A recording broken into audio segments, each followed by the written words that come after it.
Bon bah, je te présente Senso, qui est dans le cadre de la vidéo.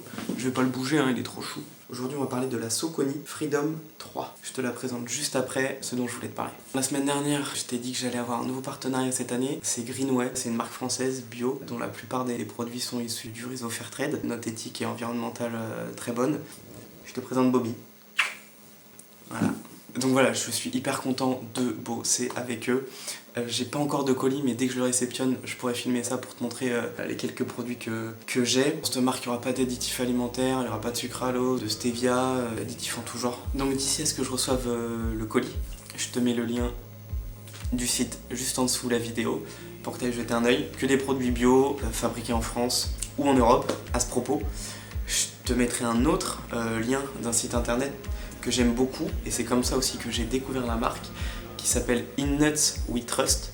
En fait, c'est un site où deux mecs référencent les produits alimentaires, les compléments alimentaires. Et c'est un peu à la Yuka, si tu veux. Tu sais, quand tu vas faire tes courses, tu scannes tes produits, ton taboulet, ton jambon. Et bah là, en fait, ils font pareil, mais avec les protéines, les barres de protéines, voilà, les BCA, les choses comme ça. Donc ils scannent ça, et ensuite ils font une note et ils argumentent autour de ces notations. Une note éthique, une note environnementale, une note nutritionnelle. Donc je t'invite à aller voir justement Greenway sur ce site-là, comparé aux autres marques, les classiques, hein, MyProtein, Fitness Boutique, Optimum Nutrition, etc. Et tu verras que tu seras surpris. Je crois qu'on peut commencer la vidéo. On est parti. Donc, le sujet de la vidéo, cette Saucony Freedom 3, je voulais absolument t'en parler. Avant toute chose, petite intro, je ne suis absolument pas en partenariat ambassadeur ou quoi que ce soit, ou sponsorisé par Saucony, ni par quelconque autre marque, parce que je vais présenter plusieurs chaussures de running là-dedans. Donc non, je ne suis pas sponsorisé, malheureusement. Donc le contexte autour de ces chaussures, c'est que j'ai fait plus de 10 ans de foot, j'ai toujours beaucoup couru, j'ai fait un peu de basket, un peu d'athlé, et il y a quelques années, une petite dizaine d'années, je me suis fait mal au genou. J'ai eu une fissure du ménix externe, et en fait mon genou, si tu veux, il était bloqué à 90 degrés pendant 3-4 jours, le temps de me faire opérer. On m'a enlevé un bout du ménisque et là j'ai pu le débloquer, si tu veux. Ensuite il y a eu une réathlétisation, remusculation des jambes, et là ensuite quelques mois plus tard j'ai pu recourir. Et donc depuis il faut vraiment que je fasse attention à l'amorti, à la souplesse, à la légèreté, au drop, etc. Et donc celle-là je voulais absolument vous en parler parce que c'est vraiment mes préférés.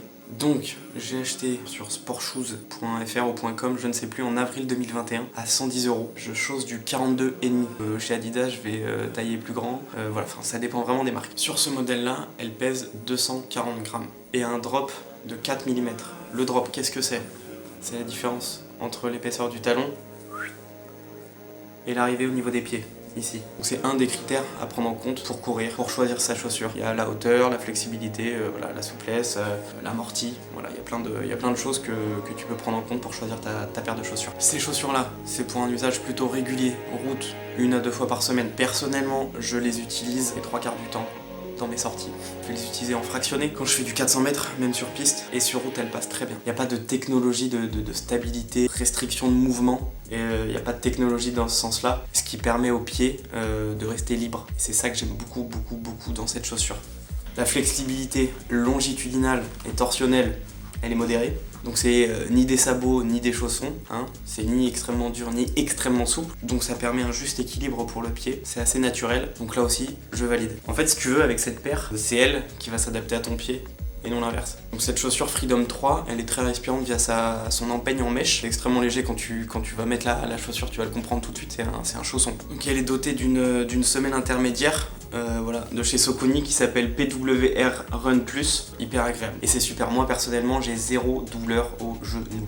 Et donc derrière, on a une semelle extérieure Triflex Cristal, très bonne adhérence, résister à l'abrasion du sol et des chocs. Ça fait depuis avril que je les ai, bon à part elles sont un peu sales, mais franchement elles sont vraiment clean. Donc si tu souhaites faire une douce transition vers la foulée naturelle, la légèreté de cette chaussure, la liberté torsionnelle et longitudinale dont je t'ai parlé tout à l'heure de cette chaussure, je te conseille de l'essayer.